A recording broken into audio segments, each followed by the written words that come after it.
Hello students, आप सभी का मेरे इस YouTube channel value for time में स्वागत है। आज हम नंबर सिस्टम में जो फैक्टोरियल से रिलेटेड क्वेश्चंस होंगे, फैक्टोरियल क्या होता है और उससे रिलेटेड जो क्वेश्चंस होंगे उनको आज हम वन बाय वन डिस्कस करेंगे। फैक्टोरियल्स का जो टॉपिक है, कोई भी कम्पिटिटिव एग्जाम हो उसके पॉइंट ऑफ व्यू से नंबर सिस्टम का इंपॉर्टेंट टॉपिक रहता है कि जरूरी नहीं कि डायरेक्ट फैक्टोरियल से रिलेटेड क्वेश्चन आए, किसी भी क्वेश्चन में मिक्सअप में की फॉर्म में फैक्टोरियल का यूज हो जाता है। तो वेरी इजी टॉपिक है, इसको हम डिस्कस करेंगे आज। सबसे पहले कि फैक्टोरियल क्या होता है और उसके बाद हम इससे रिलेटेड कुछ क्वेश्चंस को सॉल्व करेंगे। तो सबसे पहले हमारे पास जो फैक्टोरियल है, इसका क्या मीनिंग है? The product of n consecutive natural number starting from 1 to n is called as the factorial n। Factorial n को जनरली हम इस सिंबल से भी रिप्रेजेंट कर देते हैं या हम ऐसे भी लिख देते हैं फैक्टोरियल n। फैक्टोरियल n का मतलब क्या है? ये जो n है 1 से स्टार्ट करें, 1 into 2 into 3 into up to n तक का जो प्रोडक्ट होगा उसको हम क्या कहते हैं? Factorial n। Factorial n is equal to क्या करें?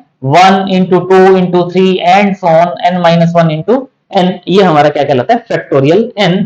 यानी n into n minus 1 into n minus 2 and so on 3 into 2 into 1। इस वे में भी लिख सकते हैं। n से स्टार्ट करें, लास्ट में 1 तक का जो प्रोडक्ट होगा वो फैक्टोरियल n होगा। या ये भी कह सकते हैं कि 1 से स्टार्ट करें, 1 into 2 into 3 and so on up to n तक का जो प्रोडक्ट होगा उसको हम क्या कहते हैं? Factorial n।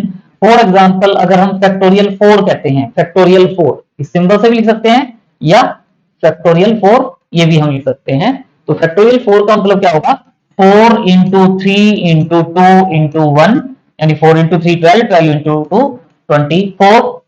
फैक्टोरियल 5 कहते हैं, तो फैक्टोरियल 5 का मतलब क्या हो जाएगा? 5 इंटू 4 इंटू 3 इंटू 2 इंटू 1, यानी 120। और यहां से आप देख रहे हो फैक्टोरियल 5 है, ये आप पार्ट देख रहे हो, ये वाला जो पार्ट है ये क्या है? 4 इंटू 3 इंटू 2 इंटू 1, यानी इसको मैं क्या कह सकता हूँ? फैक्टोरियल 4। इसका मतलब फैक्टोरियल 5 को मैं 5 इंटू फैक्टोरियल 4 भी लिख सकता हूं। फैक्टोरियल 5 को 5 इंटू फैक्टोरियल 4 भी हम लिख सकते हैं। जैसे ये फैक्टोरियल n था, इसका मतलब फैक्टोरियल n में से अगर इस n को आउटसाइड ले लेते हैं तो रिमेनिंग जो पार्ट रह जाता है वो क्या रह जाता है? Factorial n minus 1। यानी कहने का मतलब ये है कि फैक्टोरियल n को अब हम n into factorial n minus 1 लिख सकते हैं। फिर इसमें से फैक्टोरियल n माइनस 1 में से n माइनस 1 को आउटसाइड ले लो, n into n minus 1 into factorial n minus 2 हम लिख सकते हैं। तो ये फैक्टोरियल की रिप्रेजेंटेशन है और क्वेश्चंस में हम जनरली ये वैल्यूज यूज करते हैं। लेकिन साथ में एक और इंपॉर्टेंट वैल्यू है कि जो फैक्टोरियल 0 है, फैक्टोरियल 0 इसको हम क्या कहते हैं? 1। फैक्टोरियल 1 तो 1 होता ही है, लेकिन जो फैक्टोरियल 0 है, फैक्टोरियल 0 उसको भी हम क्या कहते हैं? कि फैक्टोरियल 0 भी जो है वो 1 के इक्वल होता है। आगे क्या करें? Factorial n is always an even number if n is greater than और इक्वल टू 2। यानी जो फैक्टोरियल n है वो हमेशा क्या होता है? इवन नंबर, अगर n ग्रेटर देन और इक्वल टू 2 है। क्योंकि अगर n की वैल्यू 1 है तो फैक्टोरियल 1 जो है वो तो 1 के इक्वल होता है। लेकिन अगर n की वैल्यू 2 और ग्रेटर देन 2 है तो आप जानते हो मल्टीप्लीकेशन होगी, और इस मल्टीप्लीकेशन में 2 आएगा ही आएगा, और किसी भी नंबर को 2 से मल्टीप्लाई करेंगे तो वो नंबर क्या हो जाता है? Even number. तो यही बात कह रहे हैं कि factorial n is always an even number if n is greater than और इक्वल टू 2। इसी वे में कह रहे हैं factorial n always ends with 0 if n is greater than और इक्वल टू 5। यानी अगर n की वैल्यू 5 है या 5 से ग्रेटर है तो फैक्टोरियल n की जो एंड डिजिट होगी, यूनिट डिजिट होगी, वो हमेशा 0 होगी। वैसे भी आपने देखा फैक्टोरियल 5 है, फैक्टोरियल 5 क्या है? 120। तो 120 का मतलब जो एंड है इसमें 0 आ गया। फैक्टोरियल 5 है, अगर फैक्टोरियल 6 कहते तो 6 इंटू फैक्टोरियल 5 आ जाता, तो उसका भी एंड किससे होता है? 0 से। यानी अगर कोई भी किसी केस में n ग्रेटर देन और इक्वल टू 5 है तो जो फैक्टोरियल n होगा वो ऑलवेज क्या होगा? Ends with 0। मतलब उसकी यूनिट डिजिट जो होगी वो हमेशा क्या आएगी? 0 आएगी। इसी वे में ये और एक अच्छा रिजल्ट है, the expression factorial 1 plus factorial 2 plus factorial 3 and so on factorial n। अगर n ग्रेटर देन और इक्वल टू 3 है, अगर n ग्रेटर देन और इक्वल टू 3 है तो is always a composite odd number, is always a composite odd number, ये हमेशा एक कंपोजिट ऑड नंबर होगा।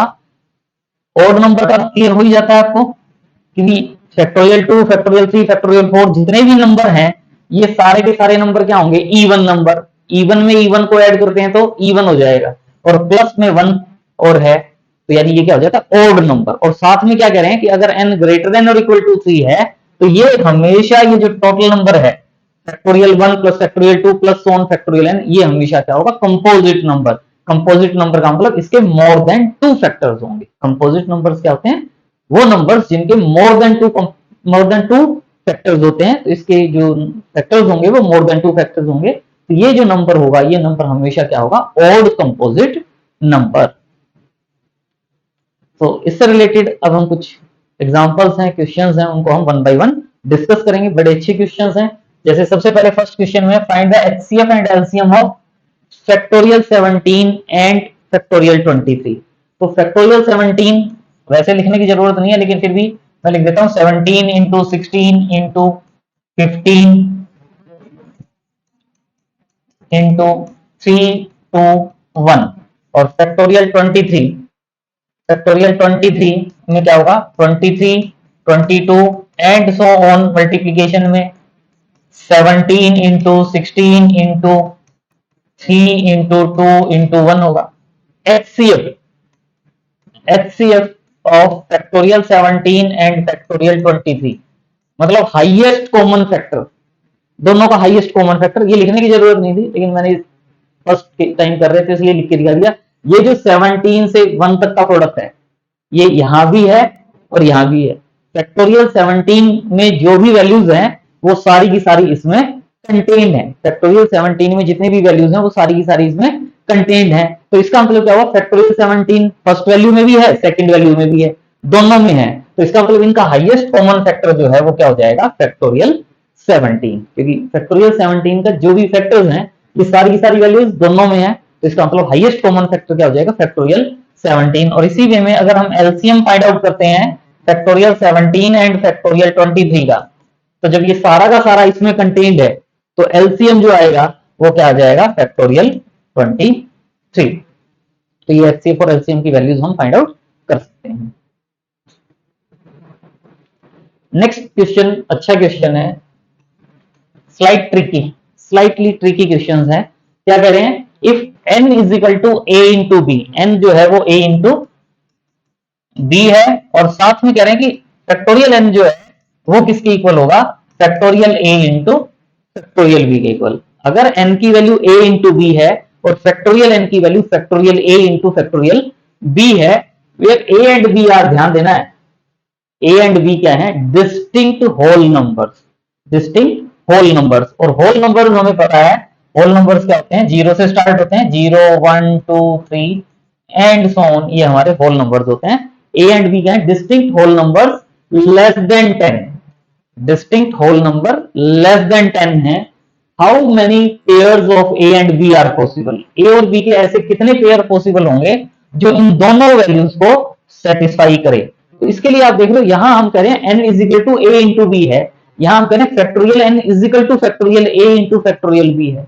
यहां से आप देख रहे हैं तो आपको ये क्लियर होता है कि factorial n is equal to factorial a into factorial b की पॉसिबिलिटी केवल तभी हो सकती है जब दोनों में से आइदर a और b 1 हो, आइदर a और b 1 हो, तभी पॉसिबिलिटी हो सकती है। सपोज अगर a 1 हो जाएगा, अगर a की वैल्यू 1 हो जाएगी तो n इज इक्वल टू क्या हो जाएगा, b, और factorial n is equal to क्या हो जाएगा, फैक्टोरियल 1 इंटू फैक्टोरियल b, और फैक्टोरियल 1 की वैल्यू क्या हो जाती है, 1। तो इसका मतलब दोनों में से एक की वैल्यू 1 होगी। और जल्दी जल्दी में हम क्या सोच लेते हैं कि एक की वैल्यू 1 है, तो जो a और b के जो पॉसिबल पेयर्स हैं, a और b के पॉसिबल पेयर्स हम क्या कह सकते हैं, 1 1 1 2 1 3 1 4 एंड सो ऑन 1 9। लेकिन आप इसमें देख लो जो 1 1 है, ये जो 1 1 है ये 1 1 नहीं होता। वैसे 1 1 इसको सेटिस्फाई करेगा, लेकिन हम 1 1 पेयर क्यों नहीं ले सकते, क्योंकि हमारे पास गिवन है a and b are distinct, तो ये वाली पॉसिबिलिटी नहीं होगी। और फिर हम सोच लेते हैं कि ये जो पॉसिबिलिटीज हैं और इनको काउंट करके कहते हैं कि 2 3 4 5 6 9 तक है, यानी 8 है, और जल्दी जल्दी में इसका आंसर हम 8 कह देते हैं कि 8 इसका आंसर होगा। लेकिन हम भूल जाते हैं कि यहां हमें होल नंबर्स कहे गए हैं। होल नंबर्स में जीरो भी आता है, तो एक जो पॉसिबिलिटी होगी 0 1 कह लें या 1 0, ये पॉसिबिलिटी भी ऐसी होगी जो इन दोनों कंडीशंस को सेटिस्फाई करेगी, इन दोनों कंडीशंस को सेटिस्फाई करेगी। 1 इंटू जीरो जीरो हो जाएगा, यानी n की वैल्यू जीरो, और zero equal to 1 into zero zero हो जाएगा, जीरो इजिकल टू जीरो, और यहां factorial zero, factorial zero, factorial zero is equal to factorial 1 into factorial zero, क्योंकि 1 इज इक्वल टू 1 इंटू 1 यानी 1, ये भी सेटिस्फाई हो जाता है। तो जो टोटल पॉसिबिलिटीज हैं हमारे पास वो कितनी होंगी? 9 पॉसिबिलिटीज। तो थोड़ा सा बस स्लाइट ट्रिकी क्वेश्चन है, अगर हम थोड़ा सा ध्यान देते हैं कि यहाँ होल नंबर भी गिवन है तो हमसे इस क्वेश्चन में कोई गड़बड़ नहीं होगी और इजीली हम इस क्वेश्चन को सॉल्व कर सकते हैं। Next question, very easy question, find the number of zeros at the end of this expression. कि 10 में 100 ऐड करो, फिर 1000 ऐड करो, फिर 10,000 ऐड करो, और उसका जो यूनिट डिजिट आएगी उसमें, सॉरी यूनिट डिजिट नहीं, उसमें जो लास्ट में नंबर ऑफ जीरोस आएंगी वो कितनी होंगी। तो इसके लिए सिंपल सा मीनिंग है कि आपको पता है कि 1000 है, फिर 100 है, फिर 10 है, या 10,000 है। इन सबको जब आप ऐड करोगे तो जब यहाँ 10 है, जब यहाँ 10 है तो आगे कितने भी नंबर ले लें, एक तो जीरो आएगी आएगी, और इनमें ये मेरे पास यहाँ क्या आ जाएगा? 1 आ जाएगा। आगे का जो पार्ट आएगा वो आएगा ही आएगा, 1 1 एंड सो ऑन समथिंग। लेकिन आप देख रहे हो कि जो जीरोस आएंगे वो केवल 1 जीरो आएगी। लिखा है find the number of zeros at the end of the expression, यानी ये जो एक्सप्रेशन है, इस एक्सप्रेशन को ऐड करने की बात है। तो ऐड करने की बात में सिंपल सा है, कि करने की भी जरूरत नहीं है, सिंपल सा है कि जो मिनिमम वैल्यू है, जैसे 10 है, इसमें कितनी जीरोस हैं? तो जितने भी एक्सप्रेशन में वैल्यूज गिवन है उनमें से ऐसा कौन सा एक्सप्रेशन है जिसमें मिनिमम नंबर ऑफ जीरोस हैं? जैसे इसमें 1 जीरो है, इसमें 2 है, इसमें 3 है, तो जिसमें मिनिमम नंबर ऑफ जीरोस होंगी, ऐड करने से ऑटोमेटिकली नेक्स्ट वाले में वो वाला जीरो वाला पार्ट ऐड ऑन हो जाएगा। तो केवल इस पार्ट से ही हम आइडिया लगा के कह सकते हैं कि जो नंबर ऑफ जीरोस होंगी वो केवल 1 जीरो होगी। तो 1 जो है वो इस क्वेश्चन का आंसर हो जाएगा। ये क्वेश्चन की जरूरत नहीं थी, लेकिन नेक्स्ट जो क्वेश्चन है उसमें हमें थोड़ा सा हमारा माइंड सेट जो है वो क्लियर रहे, तो इसलिए हमने इस क्वेश्चन को इसमें ऐड ऑन किया है। नेक्स्ट जो क्वेश्चन है बड़ा अच्छा क्वेश्चन है, इजी क्वेश्चन है। Find the number of zeros at the end of the following expression, यानी ये जो एक्सप्रेशन है factorial 5 raise to the power factorial 5 plus factorial 50 raise to the power factorial 50 plus factorial 500 raise to the power factorial 100, इसमें इन सबको आप add करेंगे तो number of zeros कितनी होंगी eight the end of the following expression. इसका expression लिखें, सबको ऐड करें, और लास्ट में नंबर ऑफ जीरोस कितनी होंगी तो वो बताना है। तो यहां से देखो क्लियर हो जाता है, यहाँ फैक्टोरियल 5 की पावर फैक्टोरियल 5 है, ये 50 की पावर फैक्टोरियल 50 की पावर 50 है। तो इनमें से जो ये वैल्यू है, ये वैल्यू ऐसी है जो मिनिमम नंबर ऑफ जीरोस देगा। एंडिंग से लेकर हम जो नंबर ऑफ जीरोस देखेंगे तो वो मिनिमम होंगी। तो हम इसकी number of zeros find out कर लेते हैं, रिमेनिंग की जरूरत ही नहीं होगी। इसमें जितनी नंबर ऑफ जीरोस होंगी, रिमेनिंग में इससे ज्यादा नंबर ऑफ जीरोस होंगी, लेकिन जब ऐड करेंगे तो जो मिनिमम नंबर ऑफ जीरोस इसमें होंगी उतनी टोटल इस एक्सप्रेशन में नंबर ऑफ जीरोस होंगी। तो हम केवल फैक्टोरियल 5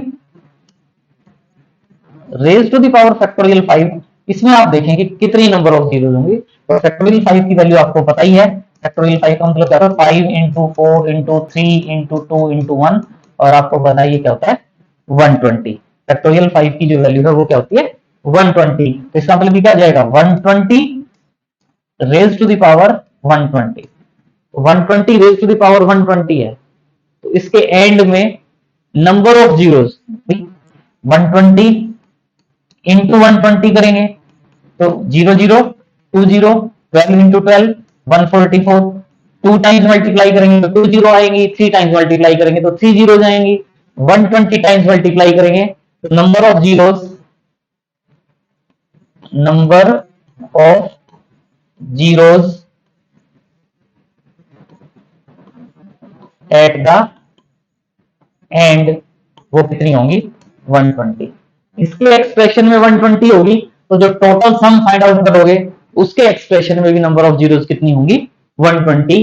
तो 120 जो है वो इस क्वेश्चन का रिक्वायर्ड आंसर आ जाएगा जो हम फाइंड आउट करना चाहते हैं।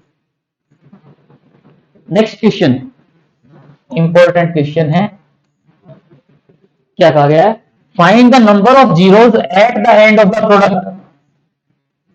इस प्रोडक्ट के एंड में नंबर ऑफ जीरोस कितनी होंगी, A into B into C into and so on Z तक का अगर मल्टीप्लीकेशन लेते हैं तो इसके एंड में नंबर ऑफ जीरोस कितनी होंगी, ए की वैल्यू क्या है 1 raise to the power 11, b is equal to क्या है 2 raise to the power 12, c is equal to 3 raise to the power 13, d is equal to 4 raise to the power 14 and so on z is equal to क्या है 26 raise to the power 36। तो इस expression के end में number of zeros कितनी होंगी, पहला जो पार्ट हमने किया है उसमें प्लस का साइन था, यहां हमारा मल्टीप्लीकेशन का साइन है। यानी अगर मैं इसको a into B into C and so on Z, A का मतलब क्या है 1 raise to the power 11 into 2 raise to the power 12 into 3 raise to the power 13 into 4 raise to the power 14 into 5 raise to the power 15 into 26 raise to the power 36। इन सबको multiply करें और multiply के बाद जो ये number आएगा इसमें लास्ट में जीरोस आएंगी और फिर उसके बाद कोई नंबर आएगा, तो ये कितनी जीरोस होंगी इस मल्टीप्लीकेशन में, एंड में, इस एक्सप्रेशन के एंड में नंबर ऑफ जीरोस कितनी होंगी वो हमने फाइंड आउट करना है। और इसके लिए बस हमें थोड़ा सा ये पता होना चाहिए नंबर ऑफ जीरोस के लिए, कभी भी ये मल्टीप्लीकेशन जीरो कब बनाती है, जब हम 2 इंटू 5 लेंगे, 2 इंटू 5 10, 2 स्क्वायर इंटू 5 स्क्वायर 100। तो क्या होगा कि 2 की पावर्स भी हैं इसमें और इसमें हमारे पास 5 की पावर्स भी होंगी। 2 की सभी पावर्स देखें, 5 की सभी पावर्स देखें और उसके बाद दोनों में से जिसकी मिनिमम पावर होगी वो हमारे पास रिक्वायर्ड रिजल्ट हो जाएगा। लेकिन हम देख रहे हैं 2 की पावर्स और 5 की पावर्स में ऑटोमेटिकली क्लियर हो जाता है कि जो 5 की जो पावर्स होंगी वो ज्यादा होंगी। तो हम केवल ये जो एक्सप्रेशन है इसमें जो 5 की पावर्स आएंगी वो किस किस वैल्यू में आती हैं उसको ही हम सॉल्व करके केवल 5 की पावर्स फाइंड आउट कर लें, वो हमारा इस क्वेश्चन का रिक्वायर्ड आंसर हो जाएगा। और 5 का मतलब एक तो 5 में आएगा, एक इसमें क्या आएगा 10 raise to the power 5 raise to the power 15 था, तो इसमें क्या आएगा 10 raise to the power 20, 10 extra आता है पावर में। तो उसके अकॉर्डिंग अगर हम देखें तो कौन कौन से अल्फाबेट होते हैं, जैसे ए के लिए 1, बी के लिए 2, सी के लिए 3, तो आपको और पता है ई जे ओ टी वाई, ये जो आप कहते हो इजोटी, यानी ये इसके लिए किसके लिए होता है 5 के लिए, 10 के लिए, 15 के लिए, 20 के लिए, 25 के लिए।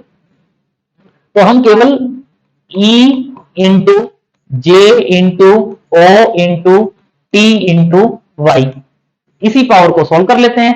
तो E का मतलब क्या होगा 5 raise to the power 15 into J का मतलब क्या होगा 10 raise to the power 20 into O का मतलब क्या होगा 15 raise to the power 25 into 20 raise to the power 30 into 25 raise to the power 35।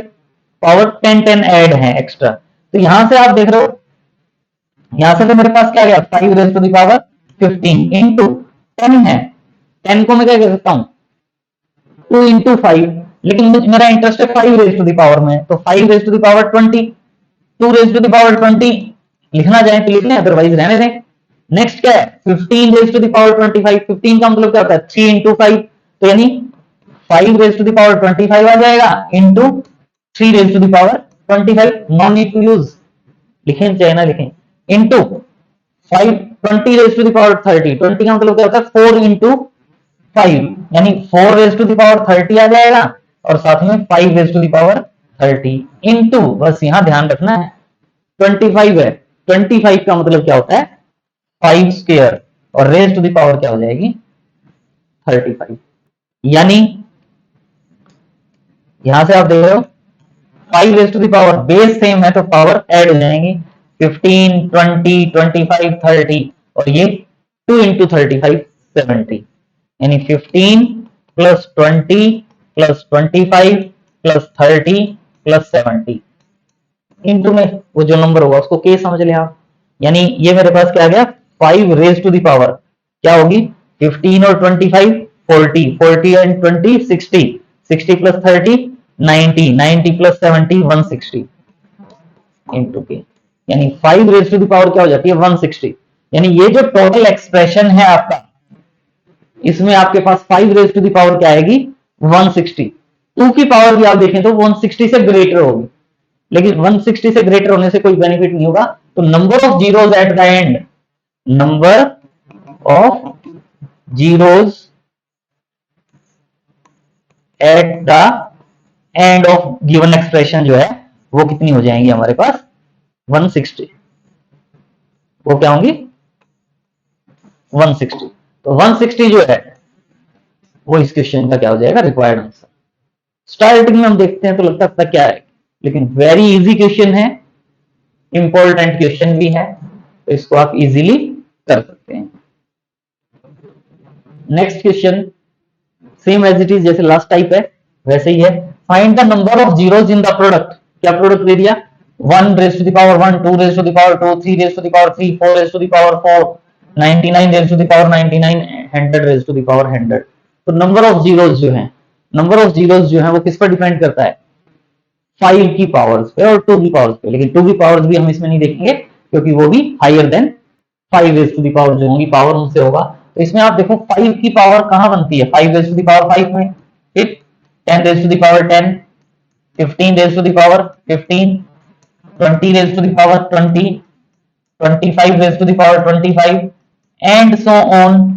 बीच में 50 रेज टू द पावर 50 आएगा and so on. 75 raise to the power 75 आएगा and so on. 100 raise to the power 100 आएगा। तो इस expression में अगर हम complete ना लिखें पावर्स ऑफ 5, अगर हम केवल पावर्स ऑफ 5 की बात करें तो थोड़ा सा ठीक रहेगा, बार बार पावर्स वगैरह हम लिखें उसके कंपैरेटिव। तो बस हमें पावर्स ऑफ 5 का पता होना चाहिए क्या है। और आप देख रहे हो मल्टीप्लीकेशन है तो जो पावर्स हैं वो ऐड होती हैं। तो यहां से देखो पावर्स ऑफ 5, यहां से क्या आएगी पावर 5, यहां से 5 रेज टू द पावर क्या होगा 10। नेक्स्ट में 5 इंटू 3 15 होता है, 5 raise to the power 15 5 raise to the power 20 plus यहां ध्यान देना है बस ये जो पार्ट है यहां मेरे पास क्या आएगा 5 square raise to the power 25 और 5 square raise to the power 25 यानी 5 raise to the power 25 into 2, यानी ये जो पार्ट बनता है मेरे पास वो 25 इंटू 2, यानी ये पार्ट मेरे पास 50 देता है वैल्यू 25 वाला पार्ट। नेक्स्ट जो होता है मेरे पास वो 30 रेज टू द पावर 30 होता, 30 रेज टू द पावर 30। तो उसमें भी क्या होता 5 into 6 raise to the power 30, यानी मेरे पास यहां से जो पावर आती वो क्या आती 30, यहां से क्या आती 30। नेक्स्ट से 35 40 45 तक। लेकिन 50 वाले में 50 वाले में क्या होता है 25 रेज टू द पावर 50, यानी 5 raise to the power 2 raise to the power 50, यानी ये जो पार्ट मेरे पास बनता वो 50 इंटू 2 बनता। ये जो पार्ट मेरे पास आता ये 50 इंटू 2 होता। फिर प्लस नेक्स्ट क्या आता है 55 रेज टू द पावर 50, यानी 55 plus 60 plus 65 plus 70 plus next जो होता वो क्या होता 75 into 2 75 raise to the power 75, यानी 5 स्क्वायर 25 की पावर 75, यानी 75 इंटू 2 प्लस नेक्स्ट क्या होता है 80 plus 85 plus 90 plus 95 plus next वाला जो 100 वाले पार्ट में ये मेरे पास क्या होता है 100 इंटू 2। हम यहाँ केवल पावर्स ऑफ 5 मेंशन कर रहे हैं और अब हमने इनको ऐड करना है।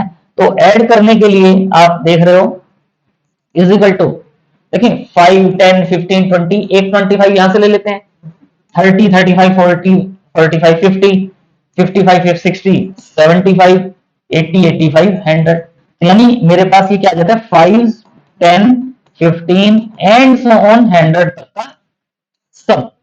ऐड करने के लिए 100 तक का सम प्लस यहां से मेरे पास 25 इंटू 2 था, एक 25 को हमने यहां ले लिया तो प्लस में एक्स्ट्रा क्या रह जाएगा 25 प्लस ये 50 इंटू 2 था, एक 50 को हमने यहां ले लिया प्लस 50 75 इंटू 2 है प्लस 75 प्लस 100 इंटू 2 था तो 100।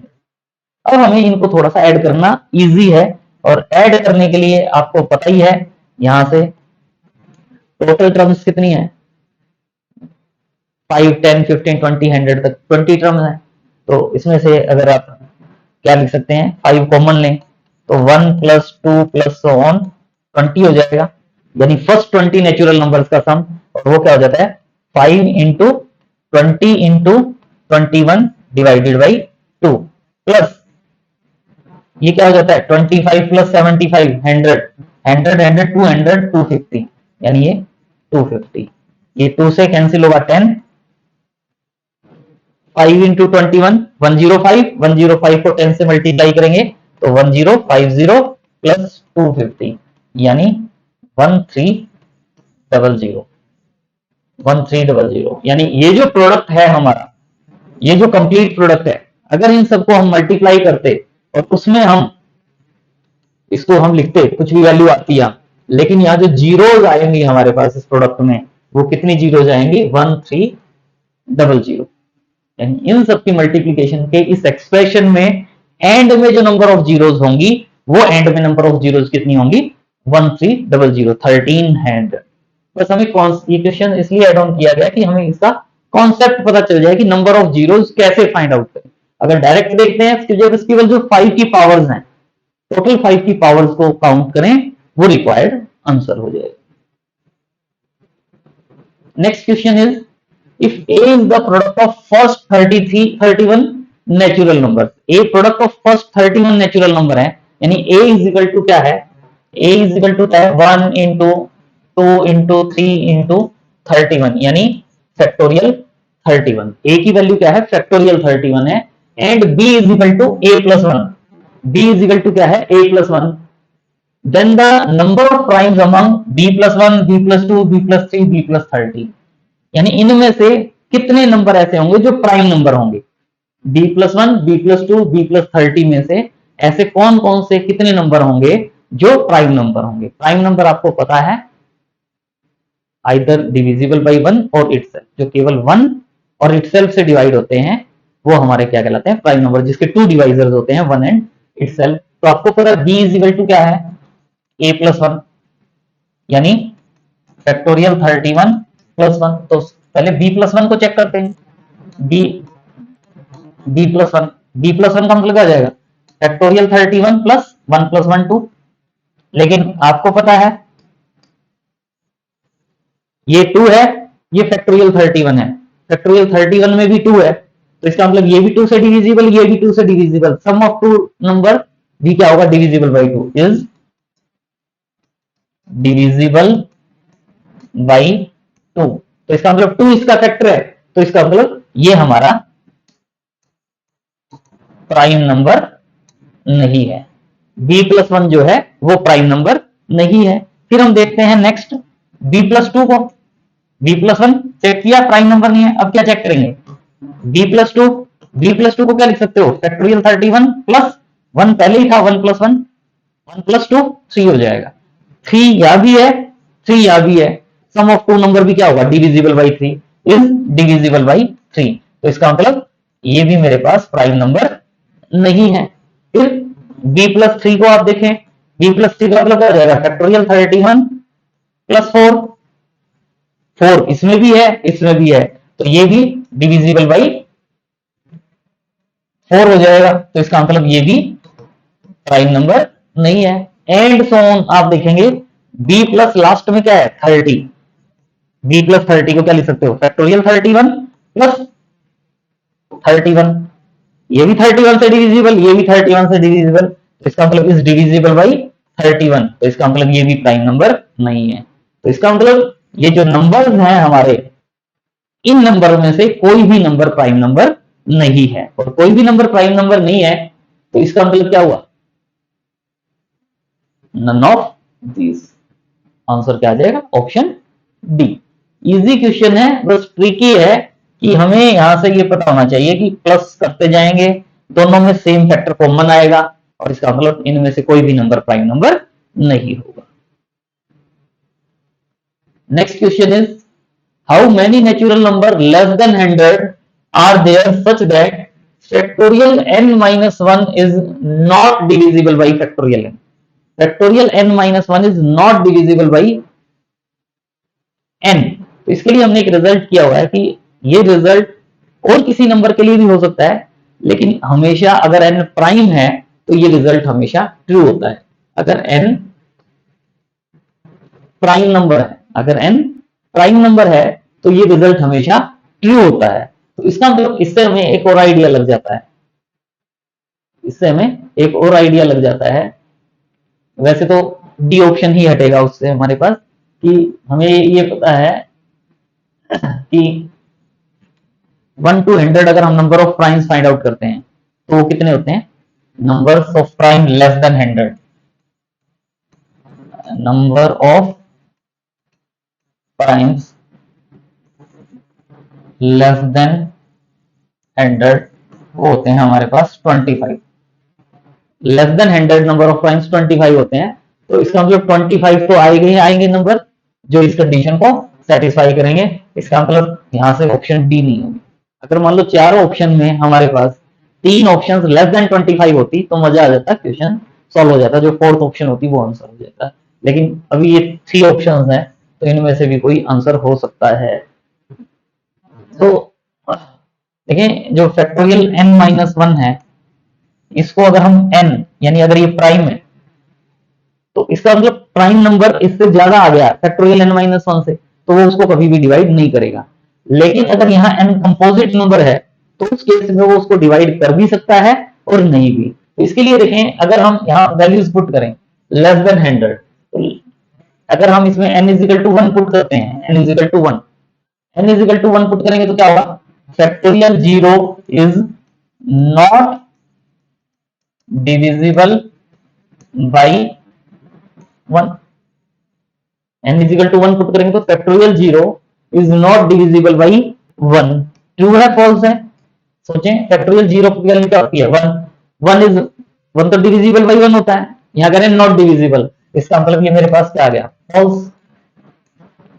n इजिकल टू 2 वैसे पुट करने की जरूरत नहीं है, n इजिकल टू 2, क्योंकि 2, 3, 5 ये प्राइम नंबर्स होते हैं, तो प्राइम नंबर्स के केस में तो ये रिजल्ट ट्रू आएगा। लेकिन फिर भी एक बार हम चेक कर लेते हैं, n की वैल्यू 2 पुट करते हैं तो 2 पुट करेंगे तो क्या होगा 2 माइनस 1 यानी factorial 1 is not divisible by 2। 1 is not divisible by 2, ये तो ट्रू है ही। और वैसे भी पता है प्राइम नंबर्स के लिए हमेशा ट्रू होगा, तो 3 के लिए चेक करने की जरूरत नहीं है क्योंकि 3 के लिए ये रिजल्ट ट्रू होगा। n इजिकल टू 4 के लिए चेक करते हैं, n इजिकल टू 4, 4 के लिए क्या होगा 4 माइनस 1 3, यानी factorial 3 is not divisible by 4। Factorial 3 क्या होता है 6, 6 is not divisible by 4, 6 is not divisible by 4, true. 6 is not divisible by 4, true. फिर 5 के लिए चेक करने की जरूरत नहीं है, n इजिकल टू 6, 6 के लिए क्या कहेंगे factorial 5 is not divisible by 6। Factorial 5, factorial 5 में 3 भी आ गया 2 भी आ गया, तो इसका मतलब डिविजिबल होता है 6 से, तो ये क्या हो गया फॉल्स। और हमें बस थोड़ा सा पता मुझे आगे जो भी नंबर्स लेंगे उस केस में स्टेटमेंट फॉल्स आएगी अगर n प्राइम नहीं है। तो इसका मतलब क्या हुआ कि जो 25 तो मेरे पास प्राइम्स हो जाते हैं और एक मेरे पास ये वाला केस हो जाता है n equal to 4। n equal to 4 के केस में भी रिजल्ट ट्रू है। तो n की जो पॉसिबल वैल्यूज होंगी, पॉसिबल वैल्यूज वो क्या होंगी, 25 तो प्राइम नंबर हो जाते हैं लेस देन 100, और एक n इजिकल टू 4 भी ऐसा होगा जो इस रिजल्ट को सेटिस्फाई करता है। तो 25 प्लस 1 यानी 26। तो इस क्वेश्चन का जो आंसर है वो हमारे पास क्या हो जाता है 26। बड़ा अच्छा क्वेश्चन है। तो आज के लिए इतना ही। Thanks for watching. अगर वीडियो अच्छा लगा तो please like share and subscribe. See you in next video.